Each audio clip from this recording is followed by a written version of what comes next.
diusut Polda Mandak. Sulit diusut, TKP-nya dihalang-halangi. Tapi begitu diambil alih, Mabes Polri kan bisa juga, ujar Mahfud.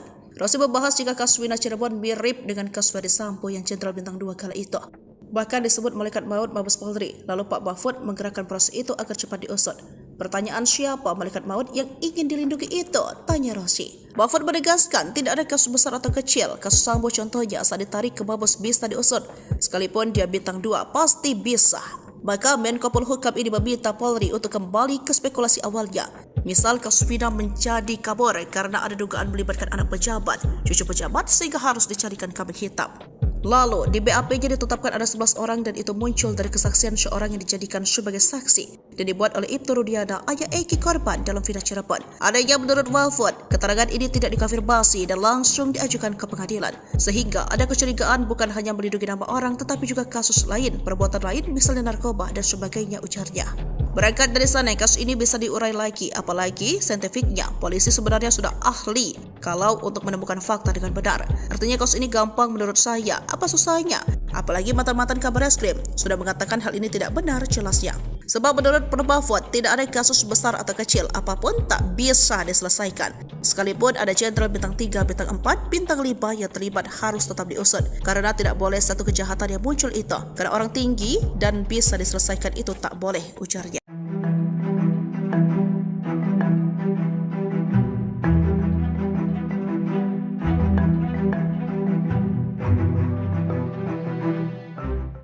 Keberadaan rekaman CCTV kasus pembunuhan Vina dan Eki Cirebon masih menjadi misteri. Polisi disebut juga belum pernah memperlihatkan CCTV ke hadapan publik. Terkait hal itu, pakar telematika dan multimedia KRMT Roy Suryo memberikan responnya. Roy Suryo berbicara terkait peluang dibukanya kembali CCTV kasus kematian Vina dan Eki Cirebon. Dia meyakini jika CCTV di dekat TKP kasus Vina sebenarnya ada. Ia menilai hampir mustahil rekaman itu tidak bisa diselamatkan. Demikian disampaikan Roy dalam program Talk Show Overview Tribun News Kamis 11 Juli 2024. Ia lantas menyinggung Ibtu Rudiana, ayah Eki yang menyelidiki kasus ini untuk pertama kalinya. Sebelumnya, ex-Kabareskrim Polri Komjen Pol Purnawirawan Susno Duaji mendesak Polda Jawa Barat membuka CCTV kasus Vina.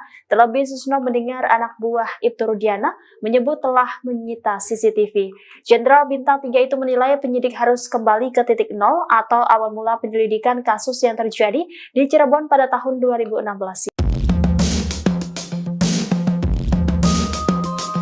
Keberadaan Aep, saksi mata kasus pembunuhan Vina dan Eki di Cirebon akhirnya diungkap oleh bibinya, Sophia. Menurut pengakuan Sophia, Aep ternyata diam-diam sering bolak-balik ke Polda Jabar. Aep kerap memenuhi panggilan Polda Jabar sebelum Peggy Setiawan dibebaskan. Saat menyambangi Polda Jabar di Bandung, Aep pun kerap tinggal di rumah bibinya di Bekasi.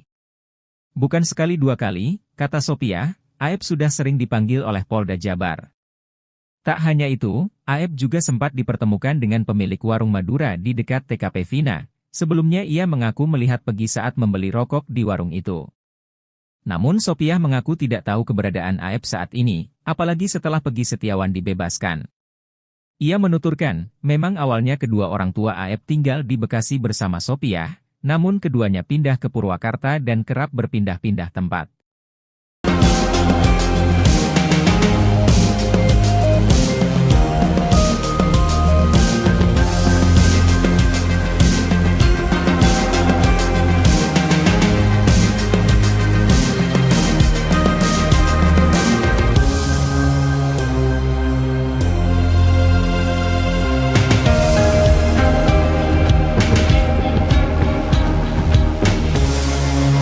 Mantan Kabareskrim Polri Komjen Purnawirawan Susno Duaji buka suara, alasannya terlihat getol membela korban salah tangkap Peggy Setiawan dibanding polisi.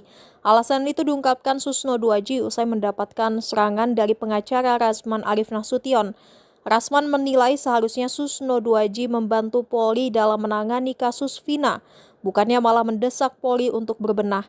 Namun Susno Duaji membantah dirinya menjelek-jelekan institusi yang sudah membesarkan namanya. Justru, kata Susno Duaji, sikapnya tersebut ialah untuk menyelamatkan institusi Polri. Sebab, kata Susno Duaji, dibanding Rasman, dirinya lah yang paling mengerti seluk-beluk polisi. Susno 2J mengaku tidak butuh pujian publik atas sikapnya tersebut. Ia hanya ingin bisa menjadi panutan para polisi lainnya.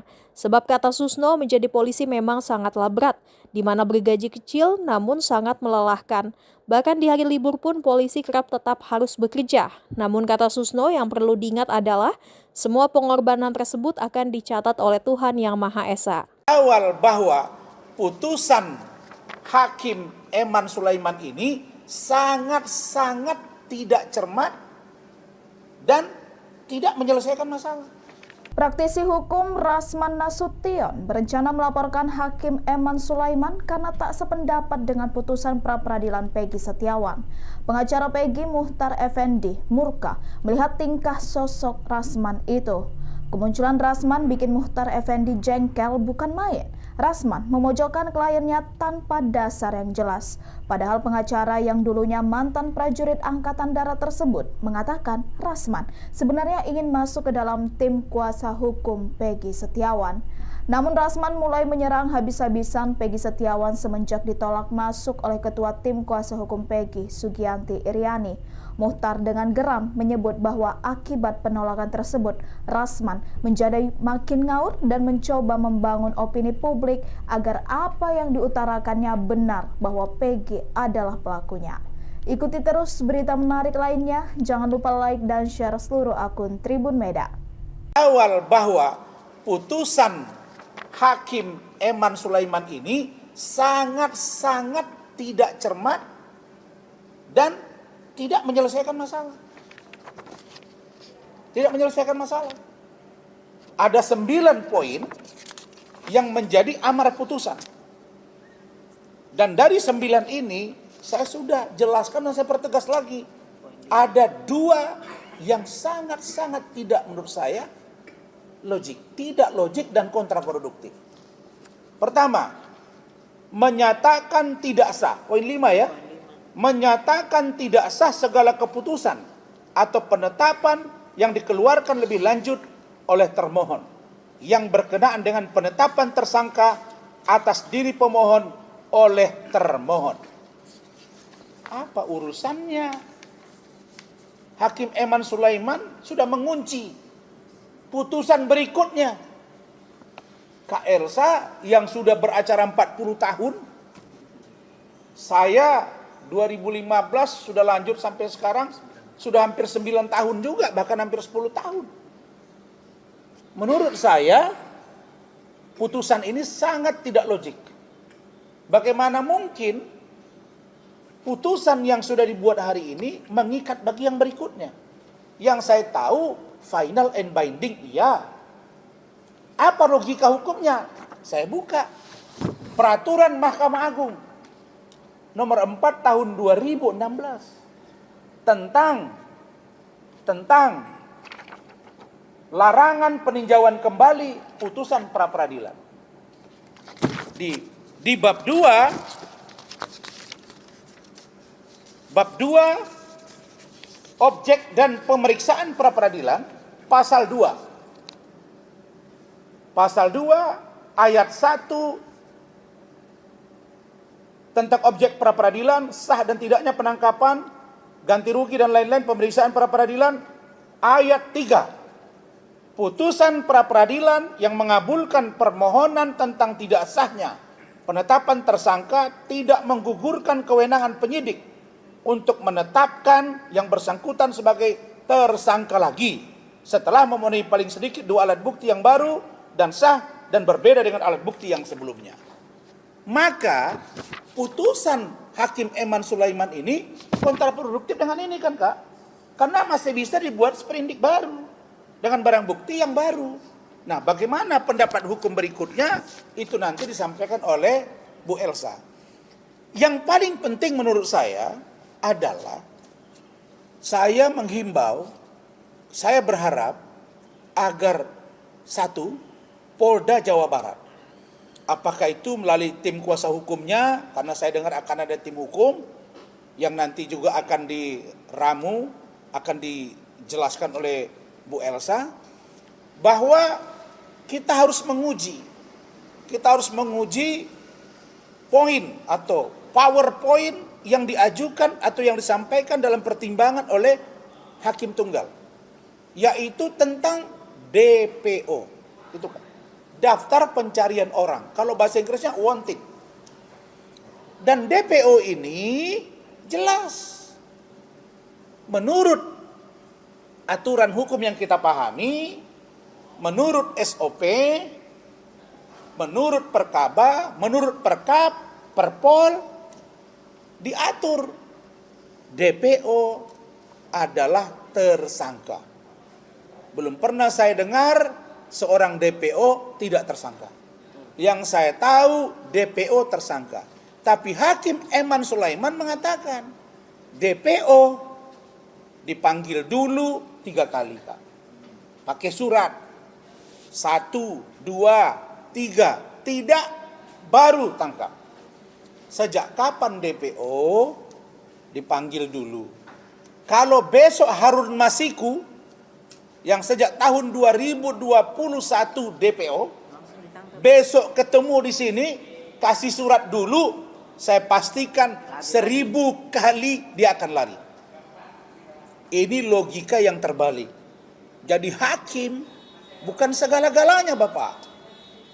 Hakim juga bisa kita duga punya muatan.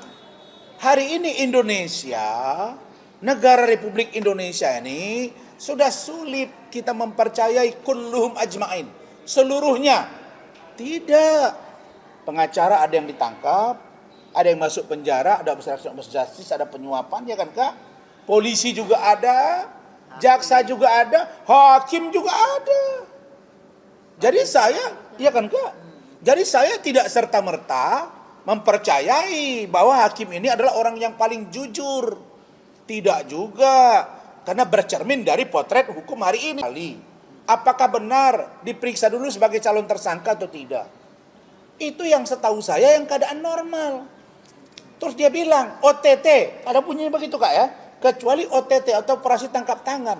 Operasi tangkap tangan dilakukan oleh KPK misalnya, tetap yang bersangkutan itu adalah saksi dulu.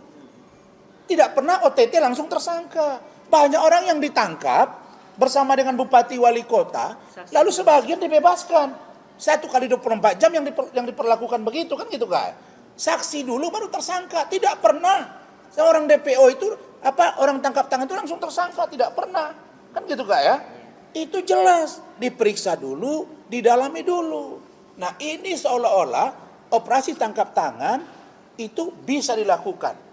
Saya sudah lihat berkali-kali KPK OTT itu saksi dulu, barulah besoknya ditetapkan sebagai tersangka. Karena ada kewenangan 1 kali 24 jam. Kalau untuk korupsi dan lain-lain, kecuali terorisme.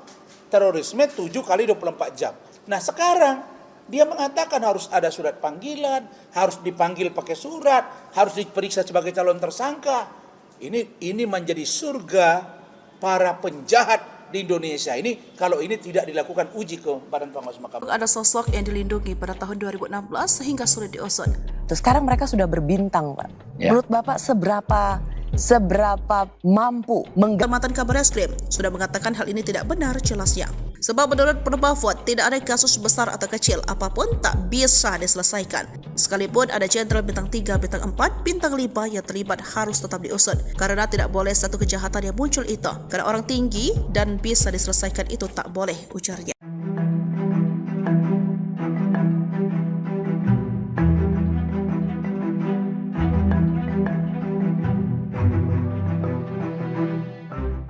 Keberadaan rekaman CCTV kasus pembunuhan Vina dan Eki Cirebon masih menjadi misteri. Polisi disebut juga belum pernah memperlihatkan CCTV ke hadapan publik. Terkait hal itu, pakar telematika dan multimedia KRMT Roy Suryo memberikan responnya. Roy Suryo berbicara terkait peluang dibukanya kembali CCTV kasus kematian Vina dan Eki Cirebon. Dia meyakini jika CCTV di dekat TKP kasus Vina sebenarnya ada. Ia menilai hampir mustahil rekaman itu tidak bisa diselamatkan. Demikian disampaikan Roy dalam program Talkshow Overview Tribun News Kamis 11 Juli 2024. Ia lantas menyinggung Itu Rudiana, ayah Eki yang menyelidiki kasus ini untuk pertama kalinya. Sebelumnya, ex-Kabareskrim Polri Komjen Pol Purnawirawan Susno 2J mendesak Polda Jawa Barat membuka CCTV kasus Vina. Terlebih Susno mendengar anak buah Ibtu Rudiana menyebut telah menyita CCTV. Jenderal Bintang 3 itu menilai penyidik harus kembali ke titik nol atau awal mula penyelidikan kasus yang terjadi di Cirebon pada tahun 2016. Keberadaan Aep, saksi mata kasus pembunuhan Vina dan Eki di Cirebon akhirnya diungkap oleh bibinya, Sophia. Menurut pengakuan Sophia, Aep ternyata diam-diam sering bolak-balik ke Polda Jabar. Aep kerap memenuhi panggilan Polda Jabar sebelum Peggy Setiawan dibebaskan. Saat menyambangi Polda Jabar di Bandung, Aep pun kerap tinggal di rumah bibinya di Bekasi. Bukan sekali dua kali, kata Sophia, Aep sudah sering dipanggil oleh Polda Jabar. Tak hanya itu, Aep juga sempat dipertemukan dengan pemilik warung Madura di dekat TKP Vina. Sebelumnya ia mengaku melihat Peggy saat membeli rokok di warung itu. Namun Sophia mengaku tidak tahu keberadaan Aep. Mantan Kabareskrim Polri Komjen Purnawirawan Susno 2J buka suara, alasannya terlihat getol membela korban salah tangkap Peggy Setiawan dibanding polisi. Alasan itu diungkapkan Susno 2J usai mendapatkan serangan dari pengacara Rasman Arif Nasution. Rasman menilai seharusnya Susno 2J membantu Polri dalam menangani kasus Vina, bukannya malah mendesak Polri untuk berbenah. Namun Susno 2J membantah dirinya menjelek-jelekan institusi yang sudah membesarkan namanya. Justru, kata Susno 2J, sikapnya tersebut ialah untuk menyelamatkan institusi Polri. Sebab kata Susno 2J dibanding Rasman, dirinya lah yang paling mengerti seluk-beluk polisi. Susno 2J mengaku tidak butuh pujian publik atas sikapnya tersebut. Ia hanya ingin bisa menjadi panutan para polisi lainnya. Sebab kata Susno, menjadi polisi memang sangatlah berat, di mana bergaji kecil namun sangat melelahkan. Bahkan di hari libur pun polisi kerap tetap harus bekerja. Namun kata Susno, yang perlu diingat adalah semua pengorbanan tersebut akan dicatat oleh Tuhan Yang Maha Esa. Awal bahwa putusan Hakim Eman Sulaiman ini sangat-sangat tidak cermat dan tidak menyelesaikan masalah. Praktisi hukum Rasman Nasution berencana melaporkan Hakim Eman Sulaiman karena tak sependapat dengan putusan pra-peradilan Peggy Setiawan. Pengacara Peggy Muhtar Effendi murka melihat tingkah sosok Rasman itu. Kemunculan Rasman bikin Muhtar Effendi jengkel bukan main. Rasman memojokkan kliennya tanpa dasar yang jelas. Padahal pengacara yang dulunya mantan prajurit Angkatan Darat tersebut mengatakan Rasman sebenarnya ingin masuk ke dalam tim kuasa hukum Peggy Setiawan. Namun Rasman mulai menyerang habis-habisan Peggy Setiawan semenjak ditolak masuk oleh Ketua Tim Kuasa Hukum Peggy, Sugianti Iriani. Muhtar dengan geram menyebut bahwa akibat penolakan tersebut, Rasman menjadi makin ngaur dan mencoba membangun opini publik agar apa yang diutarakannya benar bahwa Peggy adalah pelakunya. Ikuti terus berita menarik lainnya, jangan lupa like dan share seluruh akun Tribun Meda. Awal bahwa putusan Hakim Eman Sulaiman ini sangat-sangat tidak cermat dan tidak menyelesaikan masalah. Tidak menyelesaikan masalah. Ada 9 poin yang menjadi amar putusan. Dan dari 9 ini, saya sudah jelaskan dan saya pertegas lagi. Ada 2 yang sangat-sangat tidak menurut saya logik. Tidak oleh Bu Elsa, oleh Hakim Tunggal. Yaitu tentang DPO. Itu kan. Daftar pencarian orang. Kalau bahasa Inggrisnya wanted.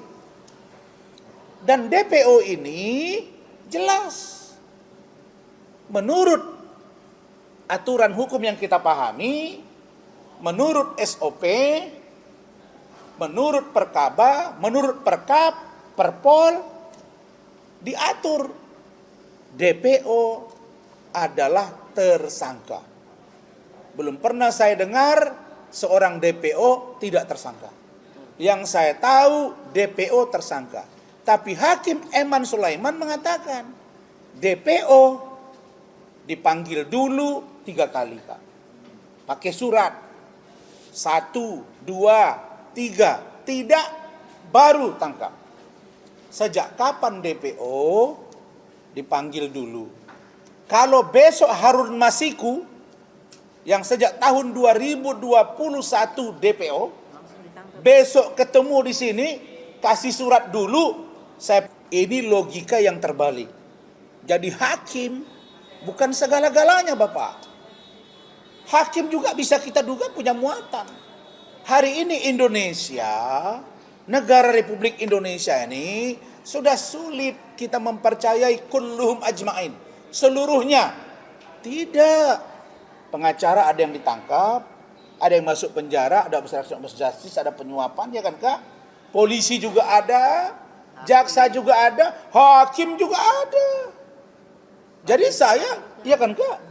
Jadi saya tidak serta-merta mempercayai bahwa hakim ini adalah orang yang paling jujur. Tidak juga, karena bercermin dari potret hukum hari ini. Tetapi karena ini kewenangan dari hakim, monggo. Tapi tolong Pak Hakim, jangan melampaui kewenangan. Karena itulah kita akan mengambil sikap melaporkan ke Komisi Yudisial dan Badan Pengawas Mahkamah Agung. Berikutnya, kita mendorong masyarakat biasa. Apa tadi? Contoh dari Bitkum Polda Jabar. Tolong berkirim surat ke Badan Pengawas Mahkamah Agung, Kak. Untuk memastikan apakah benar DPO itu dipanggil dulu 3 kali. Apakah benar diperiksa dulu sebagai calon tersangka atau tidak. Itu yang setahu saya yang keadaan normal. Terus dia bilang OTT, ada bunyinya begitu Kak ya. Kecuali OTT atau operasi tangkap tangan. Operasi tangkap tangan dilakukan oleh KPK misalnya. Tetap yang bersangkutan itu adalah saksi dulu. Tidak pernah OTT langsung tersangka. Banyak orang yang ditangkap bersama dengan bupati wali kota. Lalu sebagian dibebaskan. 1 kali 24 jam yang diperlakukan begitu kan gitu Kak. Saksi dulu baru tersangka. Tidak pernah seorang DPO itu orang tangkap tangan itu langsung tersangka, tidak pernah. Kan gitu Kak ya. Itu jelas diperiksa dulu, didalami dulu. Nah, ini seolah-olah operasi tangkap tangan itu bisa dilakukan. Saya sudah lihat berkali-kali KPK OTT itu saksi dulu, barulah besoknya ditetapkan sebagai tersangka. Karena ada kewenangan 1 kali 24 jam. Kalau untuk korupsi dan lain-lain. Kecuali terorisme. Terorisme 7 kali 24 jam. Nah sekarang dia mengatakan harus ada surat panggilan. Harus dipanggil pakai surat. Harus diperiksa sebagai calon tersangka. Ini menjadi surga para penjahat di Indonesia ini. Kalau ini tidak dilakukan uji ke Badan Pengawas Mahkamah Agung. Berikutnya saya juga ingin meminta agar masyarakat menguji poin ini juga ke Mahkamah Konstitusi. Supaya jelas. Kemudian kita ingin tahu kedudukan Perpol, kedudukan Perkap, Peraturan Kapolri, kedudukan Perkaba, Peraturan Kabareskrim. Ini disesuaikan. Karena setahu saya, Perkap, Perpol, Perkaba itu internal Polri. Tidak boleh menjadi pertimbangan hukum bagi penegak hukum yang lain. Karena itu berlaku SOP-nya di dalam, kan begitu Kak. Nah barangkali itu dari saya dan terkait dengan saudara Peggy Setiawan dan juga mengapa peristiwa ini seperti seolah ingin menutupi sesuatu. Iya. Siapa yang sebenarnya sedang dilindungi dalam kasus ini? Istilah malaikat maut dimunculkan netizen pasca putusan pra-peradilan Peggy Setiawan pada Senin 8 Juli 2024 dan membuktikan pria asal Cirebon itu bukan pelakunya. Istilah ini kembali diungkap Rosiana Silalahi di program Kompas TV bersama Mahfud MD, Kamis 11 Juli 2024. Saat itu Rosi menyinggung ada sosok yang dilindungi pada tahun 2016 sehingga sulit diusut. Terus sekarang mereka sudah berbintang, Pak. Ya. Menurut Bapak seberapa mampu menggali keterangan? Namun dijawab Prof. Mahfud MD, jika Polri mau menyidik apa susahnya, pelanggaran itu bisa diusut meski sebanyak apa bintang mereka miliki. Kasus sama-sama diambil Mabes Polri baru jalan. Saat itu ketika diusut Polda Mandak, sulit diusut, TKP-nya dihalangkan lagi. Tapi begitu diambil alih, Mabes Polri kan bisa juga, ujar Mahfud. Rosi membahas jika kasus Wina Cirebon mirip dengan kasus Ferdy Sambo yang Jenderal Bintang 2 kala itu. Bahkan disebut malaikat maut Mabes Polri. Lalu Pak Mahfud menggerakkan proses itu agar cepat diusut. Pertanyaan siapa malaikat maut yang ingin dilindungi itu? Tanya Rosi. Mahfud menegaskan tidak ada kasus besar atau kecil. Kasus Sambo contohnya saat ditarik ke Mabes bisa diusut. Sekalipun dia bintang 2 pasti bisa. Maka Menko Polhukam ini meminta Polri untuk kembali ke spekulasi awalnya. Misal kasus Vina menjadi kabur karena ada dugaan melibatkan anak pejabat, cucu pejabat sehingga harus dicarikan kambing hitam. Lalu, di BAP-nya ditetapkan ada 11 orang dan itu muncul dari kesaksian seorang yang dijadikan sebagai saksi dan dibuat oleh Ibtu Rudiana, ayah Eki korban dalam Vina Cirebon. Adanya menurut Mahfud, keterangan ini tidak dikonfirmasi dan langsung diajukan ke pengadilan. Sehingga ada kecurigaan bukan hanya melindungi nama orang tetapi juga kasus lain, perbuatan lain misalnya narkoba dan sebagainya, ujarnya. Berangkat dari sana, kasus ini bisa diurai lagi, apalagi saintifiknya polisi sebenarnya sudah ahli kalau untuk menemukan fakta dengan benar. Artinya kasus ini gampang menurut saya. Apa susahnya? Apalagi mantan-mantan Kabar Eskrim sudah mengatakan hal ini tidak benar jelasnya. Sebab menurut Mahfud tidak ada kasus besar atau kecil apapun tak bisa diselesaikan. Sekalipun ada jenderal bintang 3, bintang 4, bintang 5 yang terlibat harus tetap diusut. Karena tidak boleh satu kejahatan yang muncul itu. Karena orang tinggi dan bisa diselesaikan itu tak boleh, ujarnya.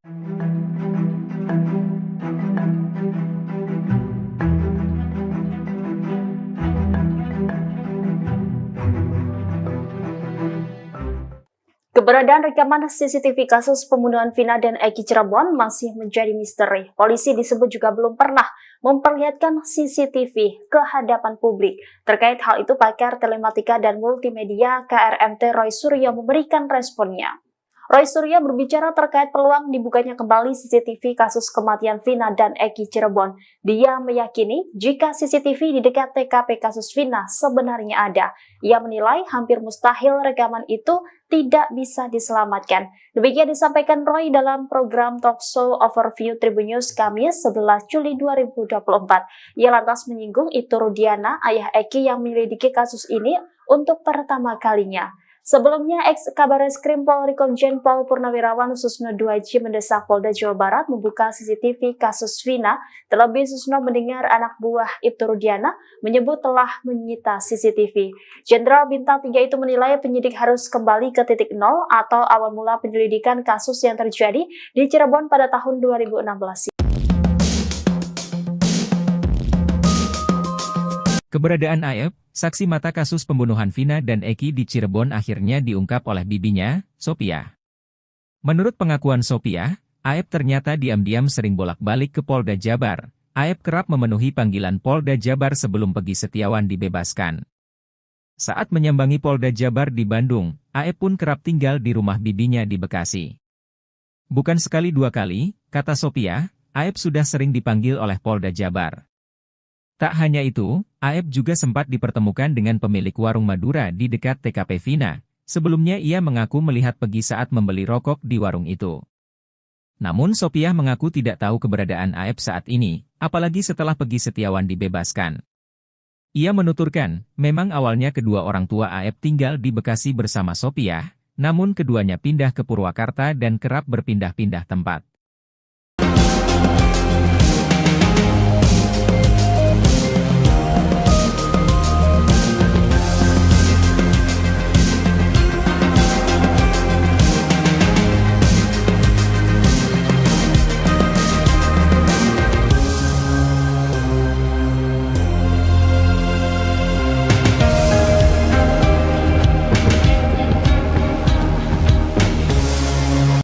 Mantan Kabar Eskrim Polri Komjen Purnawirawan Susno 2J buka suara, alasannya terlihat getol membela korban salah tangkap Peggy Setiawan dibanding polisi. Alasan itu diungkapkan Susno 2J usai mendapatkan serangan dari pengacara Rasman Arif Nasution. Rasman menilai seharusnya Susno 2J membantu Polri dalam menangani kasus Vina, bukannya malah mendesak Polri untuk berbenah. Namun Susno 2J membantah dirinya menjelek-jelekan institusi yang sudah membesarkan namanya. Justru, kata Susno 2J, sikapnya tersebut ialah untuk menyelamatkan institusi Polri. Sebab, kata Susno 2J, dibanding Rasman, dirinya lah yang paling mengerti seluk-beluk polisi. Susno 2J mengaku tidak butuh pujian publik atas sikapnya tersebut. Ia hanya ingin bisa menjadi panutan para polisi lainnya. Sebab kata Susno, menjadi polisi memang sangatlah berat, di mana bergaji kecil namun sangat melelahkan. Bahkan di hari libur pun polisi kerap tetap harus bekerja. Namun kata Susno, yang perlu diingat adalah semua pengorbanan tersebut akan dicatat oleh Tuhan Yang Maha Esa. Awal bahwa putusan Hakim Eman Sulaiman ini sangat-sangat tidak cermat dan tidak menyelesaikan masalah. Praktisi hukum Rasman Nasution berencana melaporkan Hakim Eman Sulaiman karena tak sependapat dengan putusan pra-peradilan Peggy Setiawan. Pengacara Peggy, Muhtar Effendi, murka melihat tingkah sosok Rasman itu. Kemunculan Rasman bikin Muhtar Effendi jengkel bukan main. Rasman memojokkan kliennya tanpa dasar yang jelas. Padahal pengacara yang dulunya mantan prajurit Angkatan Darat tersebut mengatakan Rasman sebenarnya ingin masuk ke dalam tim kuasa hukum Peggy Setiawan. Namun Rasman mulai menyerang habis-habisan Peggy Setiawan semenjak ditolak masuk oleh Ketua Tim Kuasa Hukum Peggy, Sugianti Iriani. Muhtar dengan geram menyebut bahwa akibat penolakan tersebut, Rasman menjadi makin ngaur dan mencoba membangun opini publik agar apa yang diutarakannya benar bahwa Peggy adalah pelakunya. Ikuti terus berita menarik lainnya, jangan lupa like dan share seluruh akun Tribun Medan. Awal bahwa putusan Hakim Eman Sulaiman ini sangat-sangat tidak cermat dan tidak menyelesaikan masalah. Tidak menyelesaikan masalah. Ada 9 poin yang menjadi amar putusan. Dan dari 9 ini saya sudah jelaskan dan saya pertegas lagi. Ada 2 yang sangat-sangat tidak menurut saya logik. Tidak logik dan kontraproduktif. Pertama, menyatakan tidak sah. Poin 5 ya. Menyatakan tidak sah segala keputusan atau penetapan yang dikeluarkan lebih lanjut oleh termohon yang berkenaan dengan penetapan tersangka atas diri pemohon oleh termohon. Apa urusannya? Hakim Eman Sulaiman sudah mengunci putusan berikutnya. Kak Elsa yang sudah beracara 40 tahun, saya 2015 sudah lanjut sampai sekarang, sudah hampir 9 tahun juga, bahkan hampir 10 tahun. Menurut saya, putusan ini sangat tidak logik. Bagaimana mungkin putusan yang sudah dibuat hari ini mengikat bagi yang berikutnya? Yang saya tahu, final and binding, iya. Apa logika hukumnya? Saya buka. Peraturan Mahkamah Agung nomor 4 tahun 2016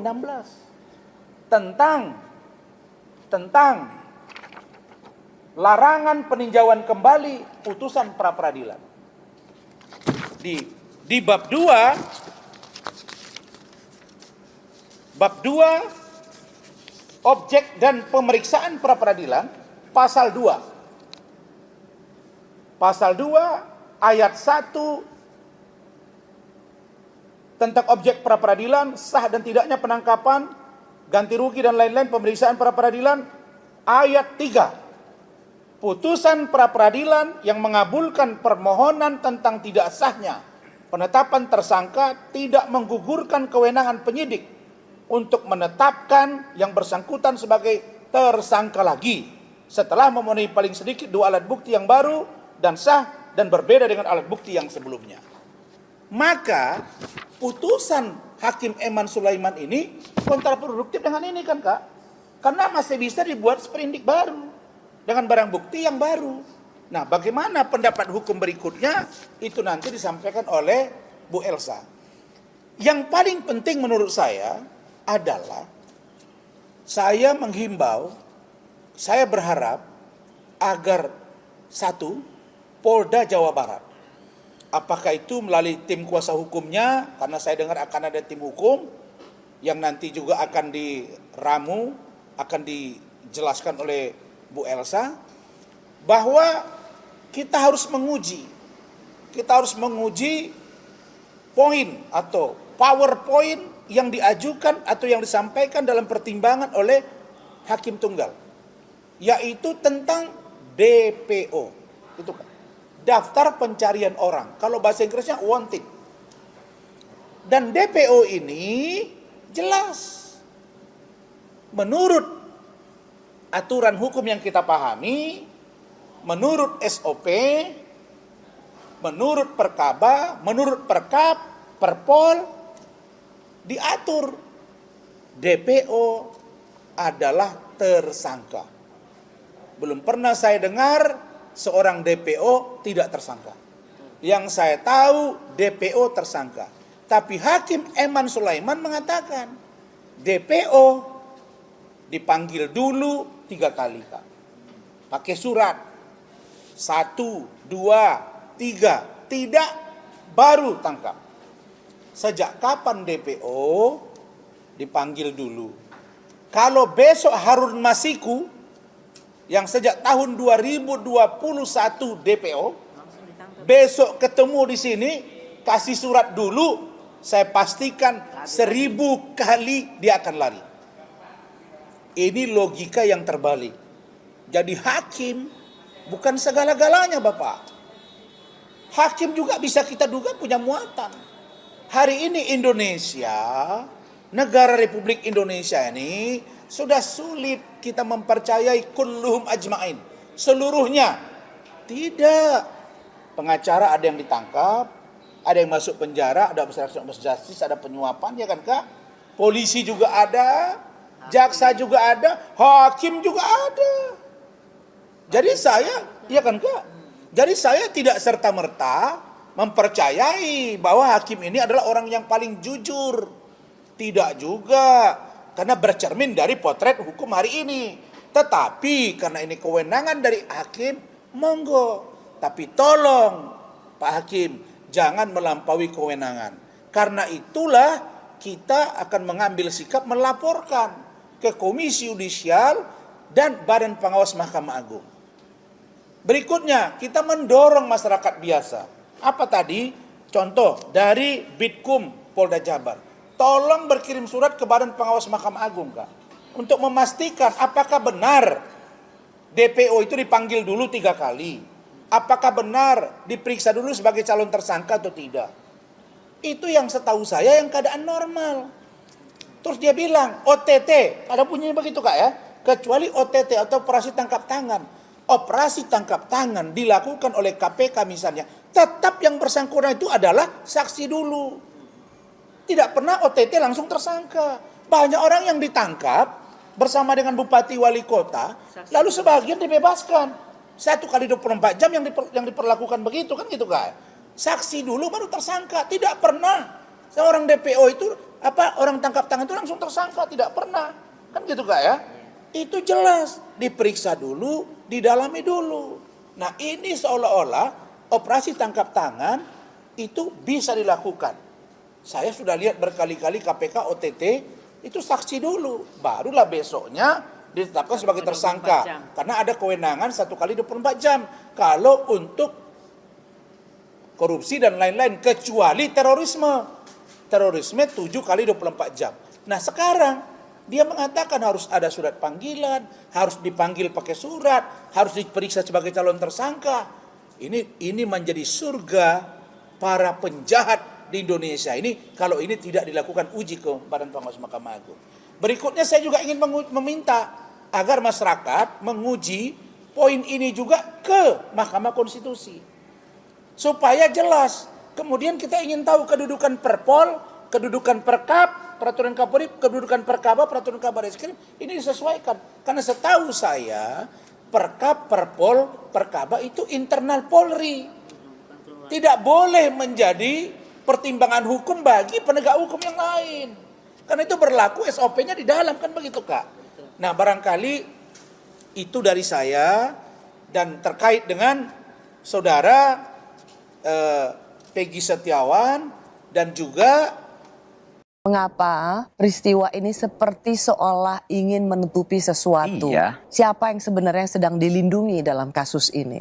Istilah malaikat maut dimunculkan netizen pasca putusan pra-peradilan Peggy Setiawan pada Senin 8 Juli 2024 dan membuktikan pria asal Cirebon itu bukan pelakunya.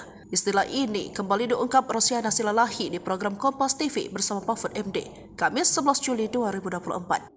Saat itu Rosi menyinggung ada sosok yang dilindungi pada tahun 2016 sehingga sulit diusut. Terus sekarang mereka sudah berbintang, Pak.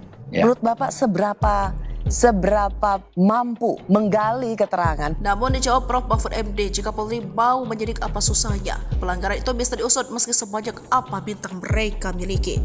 Kasus sama-sama diambil Mabes Polri baru jalan. Saat itu ketika diusut Polda Mandak, sulit diusut, TKP-nya dihalang-halangi. Tapi begitu diambil alih, Mabes Polri kan bisa juga, ujar Mahfud. Rosi membahas jika kasus Wina Cirebon mirip dengan kasus Ferdi Sambo yang Jenderal Bintang 2 kala itu. Bahkan disebut malaikat maut Mabes Polri. Lalu Pak Mahfud menggerakkan proses itu agar cepat diusut. Pertanyaan siapa malaikat maut yang ingin dilindungi itu? Tanya Rosi. Mahfud menegaskan tidak ada kasus besar atau kecil. Kasus Sambo contohnya saat ditarik ke Mabes bisa diusut. Sekalipun dia bintang 2 pasti bisa. Maka Menko Polhukam ini meminta Polri untuk kembali ke spekulasi awalnya. Misal kasus Vina menjadi kabur karena ada dugaan melibatkan anak pejabat, cucu pejabat sehingga harus dicarikan kambing hitam. Lalu, di BAP-nya ditetapkan ada 11 orang dan itu muncul dari kesaksian seorang yang dijadikan sebagai saksi dan dibuat oleh Ibtu Rudiana, ayah Eki korban dalam Vina Cirebon. Adanya menurut Mahfud, keterangan ini tidak dikonfirmasi dan langsung diajukan ke pengadilan. Sehingga ada kecurigaan bukan hanya melindungi nama orang tetapi juga kasus lain, perbuatan lain misalnya narkoba dan sebagainya, ujarnya. Berangkat dari sana, kasus ini bisa diurai lagi, apalagi saintifiknya. Polisi sebenarnya sudah ahli kalau untuk menemukan fakta dengan benar. Artinya kasus ini gampang menurut saya. Apa susahnya? Apalagi mantan-mantan Kabar Eskrim sudah mengatakan hal ini tidak benar jelasnya. Sebab menurut Mahfud tidak ada kasus besar atau kecil apapun tak bisa diselesaikan. Sekalipun ada Jenderal Bintang 3, Bintang 4, Bintang 5 yang terlibat harus tetap diusut. Karena tidak boleh satu kejahatan yang muncul itu. Karena orang tinggi dan bisa diselesaikan itu tak boleh, ujarnya.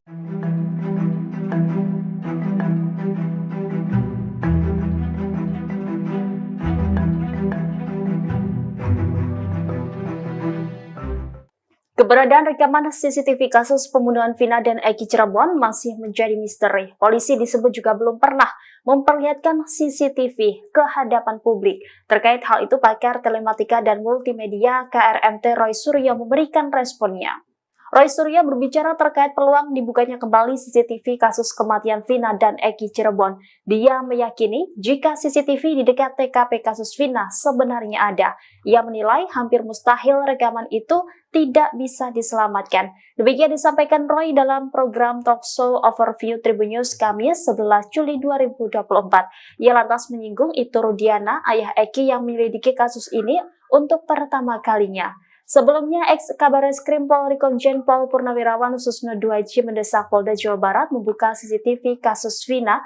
Terlebih Susno mendengar anak buah Ibtu Rudiana menyebut telah menyita CCTV. Jenderal Bintang 3 itu menilai penyidik harus kembali ke titik nol atau awal mula penyelidikan kasus yang terjadi di Cirebon pada tahun 2016. Keberadaan Aep, saksi mata kasus pembunuhan Vina dan Eki di Cirebon akhirnya diungkap oleh bibinya, Sophia. Menurut pengakuan Sophia, Aep ternyata diam-diam sering bolak-balik ke Polda Jabar. Aep kerap memenuhi panggilan Polda Jabar sebelum Peggy Setiawan dibebaskan. Saat menyambangi Polda Jabar di Bandung, Aep pun kerap tinggal di rumah bibinya di Bekasi. Bukan sekali dua kali, kata Sophia, Aep sudah sering dipanggil oleh Polda Jabar. Tak hanya itu, Aep juga sempat dipertemukan dengan pemilik warung Madura di dekat TKP Vina. Sebelumnya ia mengaku melihat Peggy saat membeli rokok di warung itu. Namun Sophia mengaku tidak tahu keberadaan Aep saat ini, apalagi setelah Peggy Setiawan dibebaskan. Ia menuturkan, memang awalnya kedua orang tua Aep tinggal di Bekasi bersama Sophia, namun keduanya pindah ke Purwakarta dan kerap berpindah-pindah tempat.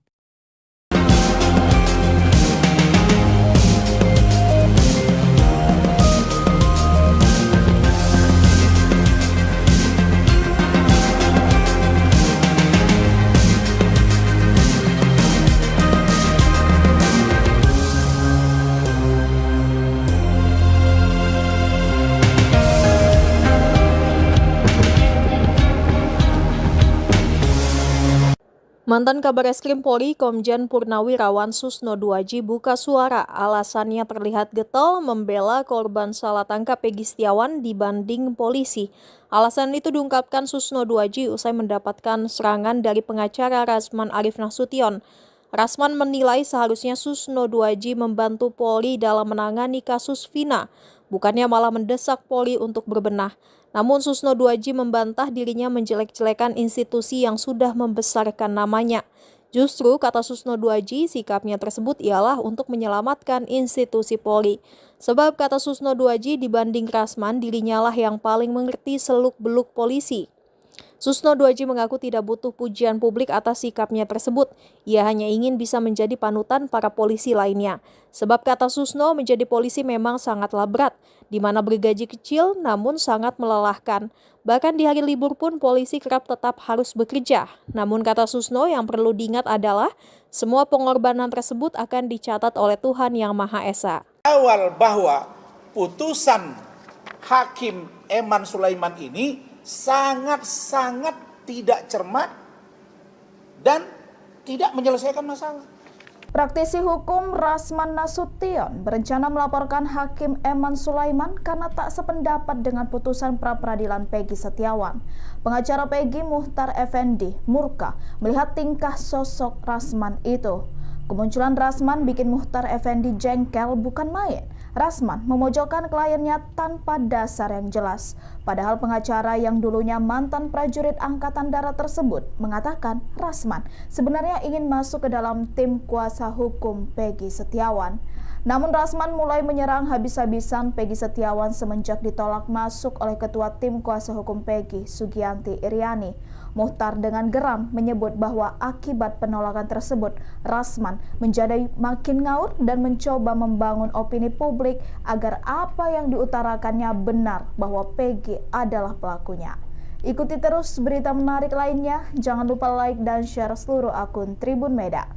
Awal bahwa putusan Hakim Eman Sulaiman ini sangat-sangat tidak cermat dan tidak menyelesaikan masalah. Tidak menyelesaikan masalah. Ada 9 poin yang menjadi amar putusan. Dan dari 9 ini saya sudah jelaskan dan saya pertegas lagi. Ada 2 yang sangat-sangat tidak menurut saya logik. Tidak logik dan kontraproduktif. Pertama, menyatakan tidak sah. Poin 5 ya. Menyatakan tidak sah segala keputusan atau penetapan yang dikeluarkan lebih lanjut oleh termohon yang berkenaan dengan penetapan tersangka atas diri pemohon oleh termohon. Apa urusannya? Hakim Eman Sulaiman sudah mengunci putusan berikutnya. Kak Elsa yang sudah beracara 40 tahun, saya 2015 sudah lanjut sampai sekarang, sudah hampir 9 tahun juga, bahkan hampir 10 tahun. Menurut saya, putusan ini sangat tidak logik. Bagaimana mungkin putusan yang sudah dibuat hari ini mengikat bagi yang berikutnya? Yang saya tahu, final and binding, iya. Apa logika hukumnya? Saya buka. Peraturan Mahkamah Agung nomor 4 tahun 2016 tentang larangan peninjauan kembali putusan pra-peradilan. Di bab 2 objek dan pemeriksaan pra-peradilan pasal 2 ayat 1 tentang objek pra-peradilan, sah dan tidaknya penangkapan, ganti rugi dan lain-lain pemeriksaan pra-peradilan. Ayat 3, putusan pra-peradilan yang mengabulkan permohonan tentang tidak sahnya penetapan tersangka tidak menggugurkan kewenangan penyidik untuk menetapkan yang bersangkutan sebagai tersangka lagi setelah memenuhi paling sedikit 2 alat bukti yang baru dan sah dan berbeda dengan alat bukti yang sebelumnya. Maka putusan Hakim Eman Sulaiman ini kontraproduktif dengan ini kan Kak? Karena masih bisa dibuat sprindik baru dengan barang bukti yang baru. Nah, bagaimana pendapat hukum berikutnya itu nanti disampaikan oleh Bu Elsa.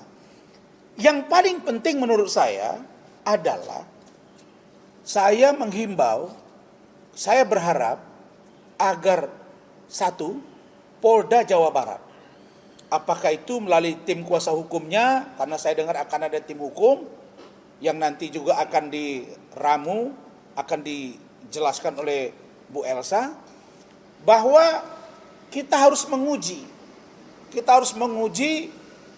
poin atau PowerPoint yang diajukan atau yang disampaikan dalam pertimbangan oleh hakim tunggal, yaitu tentang DPO, itu kan, daftar pencarian orang. Kalau bahasa Inggrisnya wanted. Dan DPO ini jelas menurut aturan hukum yang kita pahami, menurut SOP, menurut Perkaba, menurut Perkap, Perpol, diatur DPO adalah tersangka. Belum pernah saya dengar seorang DPO tidak tersangka. Yang saya tahu DPO tersangka. Tapi Hakim Eman Sulaiman mengatakan DPO dipanggil dulu 3 kali, Kak. Pakai surat. 1, 2, 3. Tidak, baru tangkap. Sejak kapan DPO dipanggil dulu? Kalau besok Harun Masiku yang sejak tahun 2021 DPO, besok ketemu di sini, kasih surat dulu, saya pastikan 1000 kali dia akan lari. Ini logika yang terbalik. Jadi hakim bukan segala-galanya, Bapak. Hakim juga bisa kita duga punya muatan. Hari ini Indonesia, negara Republik Indonesia ini sudah sulit kita mempercayai kulluhum ajma'in, seluruhnya. Tidak. Pengacara ada yang ditangkap, ada yang masuk penjara, ada obstruction of justice, ada penyuapan, ya kan, Kak? Polisi juga ada, jaksa juga ada, hakim juga ada. Jadi saya, ya kan, Kak? Jadi saya tidak serta-merta mempercayai bahwa hakim ini adalah orang yang paling jujur. Tidak juga, karena bercermin dari potret hukum hari ini. Tetapi karena ini kewenangan dari hakim, monggo. Tapi tolong Pak Hakim, jangan melampaui kewenangan. Karena itulah kita akan mengambil sikap melaporkan ke Komisi Yudisial dan Badan Pengawas Mahkamah Agung. Berikutnya, kita mendorong masyarakat biasa. Apa tadi? Contoh dari Bitkum Polda Jabar. Tolong berkirim surat ke Badan Pengawas Mahkamah Agung, Kak, untuk memastikan apakah benar DPO itu dipanggil dulu 3 kali.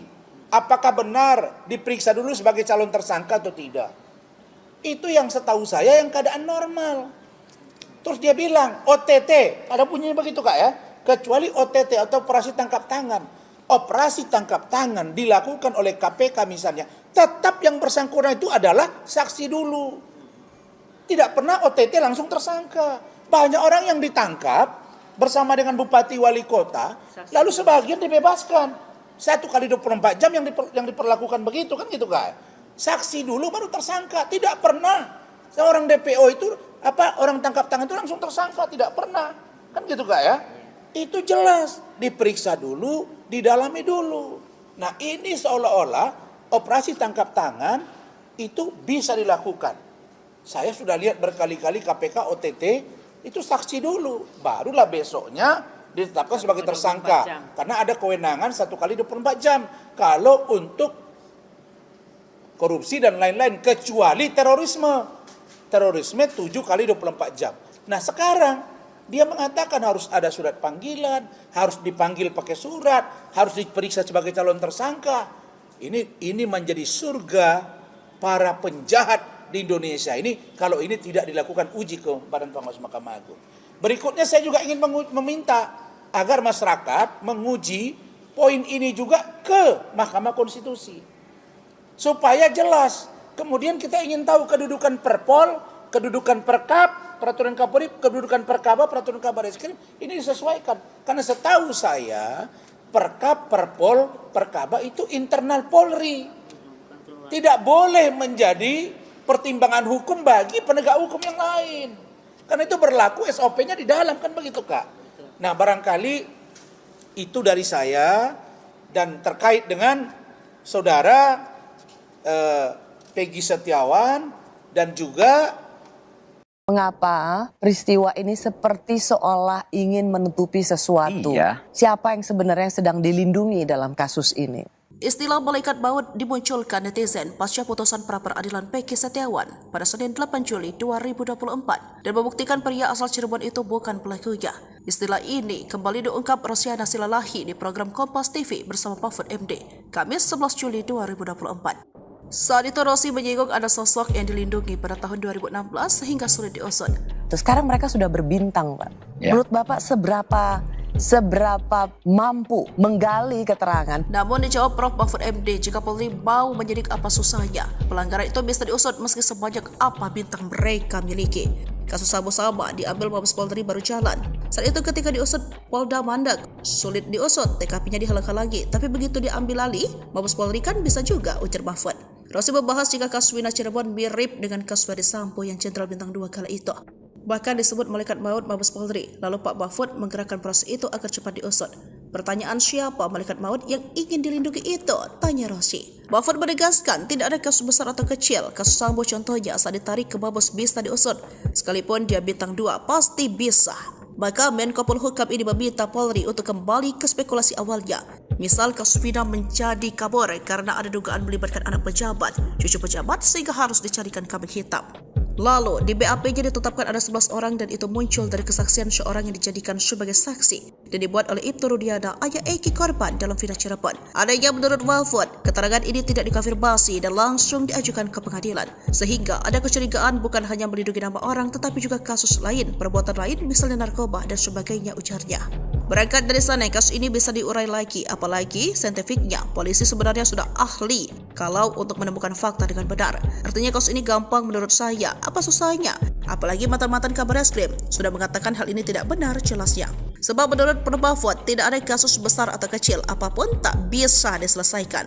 Sekalipun ada Jenderal Bintang 3, Bintang 4, Bintang 5 yang terlibat harus tetap diusut. Karena tidak boleh satu kejahatan yang muncul itu. Karena orang tinggi dan bisa diselesaikan itu tak boleh, ujarnya.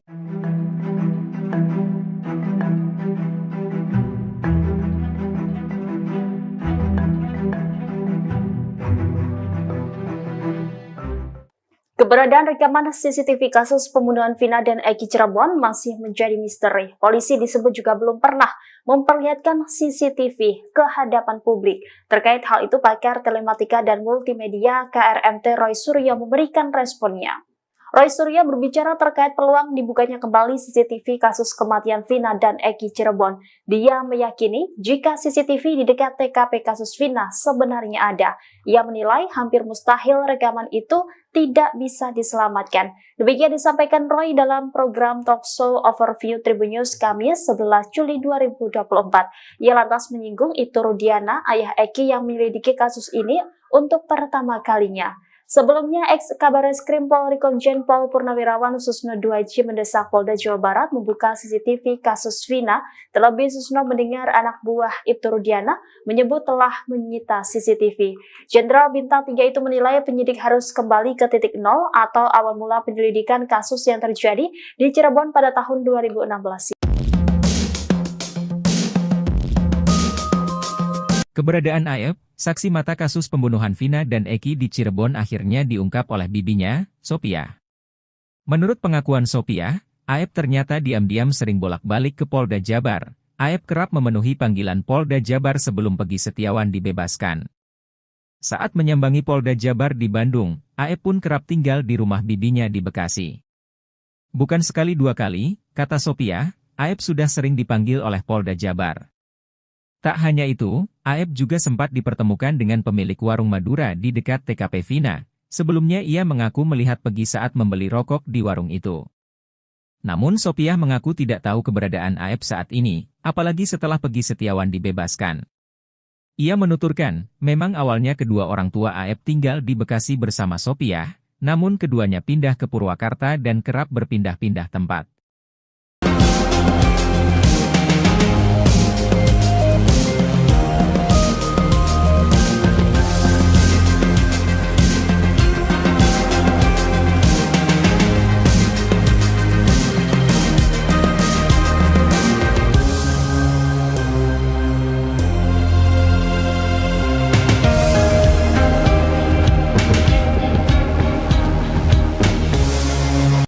Mantan Kabar Eskrim Polri Komjen Purnawirawan Susno 2J buka suara, alasannya terlihat getol membela korban salah tangkap Peggy Setiawan dibanding polisi.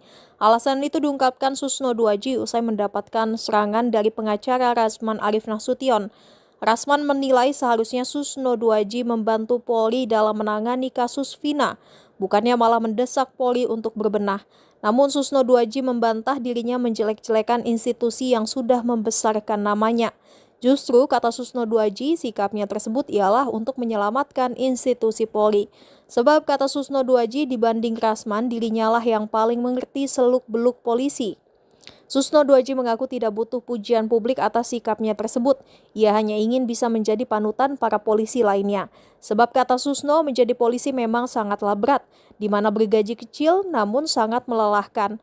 Bahkan di hari libur pun polisi kerap tetap harus bekerja. Namun kata Susno, yang perlu diingat adalah semua pengorbanan tersebut akan dicatat oleh Tuhan Yang Maha Esa. Awal bahwa putusan Hakim Eman Sulaiman ini sangat-sangat tidak cermat dan tidak menyelesaikan masalah.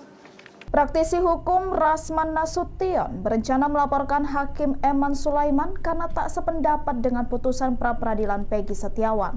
Pengacara Peggy Muhtar Effendi murka melihat tingkah sosok Rasman itu. Kemunculan Rasman bikin Muhtar Effendi jengkel bukan main. Rasman memojokkan kliennya tanpa dasar yang jelas. Padahal pengacara yang dulunya mantan prajurit Angkatan Darat tersebut mengatakan Rasman sebenarnya ingin masuk ke dalam tim kuasa hukum Peggy Setiawan. Namun Rasman mulai menyerang habis-habisan Peggy Setiawan semenjak ditolak masuk oleh Ketua Tim Kuasa Hukum Peggy, Sugianti Iriani. Muhtar dengan geram menyebut bahwa akibat penolakan tersebut, Rasman menjadi makin ngaur dan mencoba membangun opini publik agar apa yang diutarakannya benar bahwa Peggy adalah pelakunya. Ikuti terus berita menarik lainnya, jangan lupa like dan share seluruh akun Tribun Meda.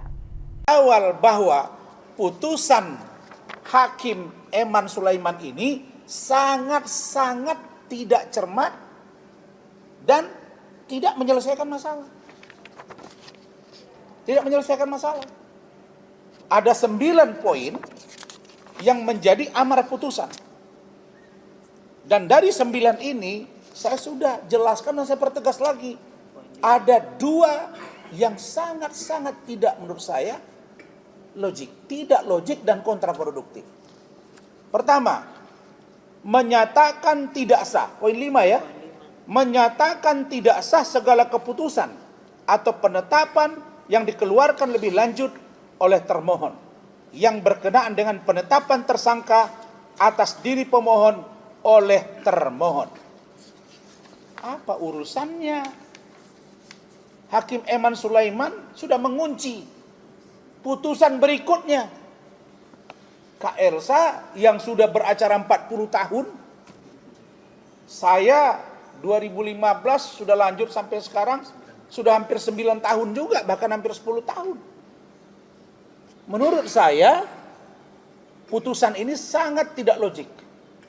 Bagaimana mungkin putusan yang sudah dibuat hari ini mengikat bagi yang berikutnya? Yang saya tahu, final and binding, iya. Apa logika hukumnya? Saya buka. Peraturan Mahkamah Agung nomor 4 tahun 2016 tentang larangan peninjauan kembali putusan pra-peradilan. Di bab 2 objek dan pemeriksaan pra-peradilan pasal 2 ayat 1 tentang objek pra-peradilan, sah dan tidaknya penangkapan, ganti rugi dan lain-lain pemeriksaan pra-peradilan.